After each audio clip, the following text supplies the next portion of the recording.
Hello friends, welcome back to our channel blog mania and our page शानपन्ना blogs. तो आज के किन्तु आमी एकाई बेरिये पड़ेছি और आज के आमी যাচ্ছি একটা রিসেপশন পার্টিতে। আর আজকের ভেন্যু হচ্ছে সোদপুরে গ্রেস ব্যাংকোয়েট। তো দেখো আমি কিন্তু যথারীতি এসে পৌঁছে গেছি একদম ভেন্যুতে। তো কার রিসেপশন পার্টি সেটা তো অবশ্যই বলবো। তোমাদের কিছুদিন আগে একটা তত্ত্বের ভিডিও শেয়ার করেছিলাম, মার্লিন ম্যাক্সিমাসে গেছিল তত্ত্ববাহার তত্ত্ব সারাতে। তো ওনাদেরই আজকে রিসেপশন পার্টি। তো কাকু কাকিমা এতটাই আন্তরিকতার সাথে আমাদের ইনভাইট করেছিল যে না গিয়ে তো পারলামই না। তো দেখো এখানে কিন্তু দুটো ফ্লোরে দুটো ব্যাংকোয়েট আছে, আর দুটো ব্যাংকোয়েটই কিন্তু আজ বিয়ে বাড়ি হচ্ছে। তো দেখো একদম গেট থেকেই খুব সুন্দরভাবে ডেকোরেশন করা হয়েছিল। এই জায়গার এন্ট্রি যে ডেকোরেশনটা, এটা কিন্তু দুটো বিয়ে বাড়ির কমন ডেকোরেশন ছিল। এরপর আমি চলে এলাম লিফটে গ্রেস ব্যাংকোয়েটে। তত্ত্ববাহার কিন্তু অনেক বাড়িতেই যায় তত্ত্ব সাজানোর জন্য, তার মধ্যে কিছু কিছু বাড়ি একদম ফ্যামিলির মতো হয়ে ওঠে। এনারাও কিন্তু একদম সেই রকমই ছিলেন। আমি একটু সকাল করেই চলে এসেছিলাম, তখন দেখলাম ব্যাংকোয়েট কিন্তু একদমই ফাঁকা, হাতে গোনা কয়েকজন ছিলেন। তো ভালোই হয়েছে, আমি কিন্তু ফাঁকায় ফাঁকায় একটু ভিডিও করে নিলাম আর চারদিকে ডেকোরেশনগুলো তুলে নিলাম। এখানে কিন্তু একটা ফ্লোরের মধ্যেই সমস্ত কিছু। তো চলো এবার একটু ব্রাইড অ্যান্ড গ্রুমের সাথে একটু পরিচয় করে নেওয়া যাক। তো তত্ত্ববাহারের পক্ষ থেকে নবদম্পতির জন্য রইল অনেক অনেক শুভকামনা, ওদের আগামী জীবন খুব ভালো কাটুক। কাকু যখন আমার সাথে পরিচয় করিয়ে দিলেন নতুন ব্রাইডের, তো ব্রাইড কিন্তু খুব প্রশংসা করছিলেন তত্ত্ব সাজানোর, ওনাদের খুব পছন্দ হয়েছে সেটাই বলছিলেন। তো এই তত্ত্ব সাজানোর প্রশংসা শুনলে কিন্তু আমাদের বেশ ভালোই লাগে এবং পরবর্তী কাজের উৎসাহ পায়। তো অনেক তো ঘোরাঘুরি হলো, ব্রাইড গ্রুমের সাথে পরিচয় হলো, এবার চলো একটু স্ন্যাক্স কাউন্টারে যাই, খাওয়া দাওয়া করি। তো আমি প্রথমেই কয়েকটা কাবাব আর ফিশ বল নিয়ে নিলাম।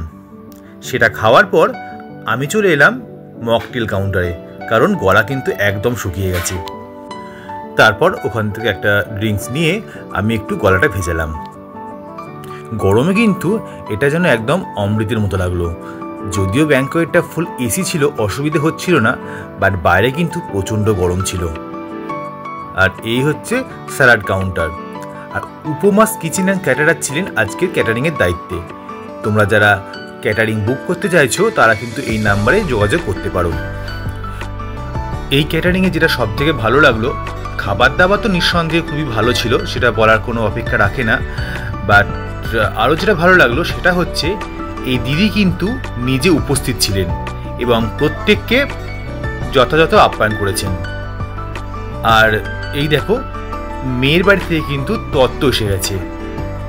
আর আমরা যেহেতু তত্ত্বের সাথে যুক্ত, তাই তত্ত্ব কেমন এলো এটা দেখার কিন্তু ইন্টারেস্ট সব সময় থাকে। তো ওনাদের বাড়ির তত্ত্বও কিন্তু খুব সুন্দর সাজানো হয়েছিল, প্রশংসা না করে পারলাম না। আর এই দেখো ওনারাও কিন্তু একটা মশলা বাড়ি বানিয়েছিলেন। তো যাই হোক, এবার তো বাড়ি ফিরতে হবে, তাই চলে এলাম ডিনার করতে।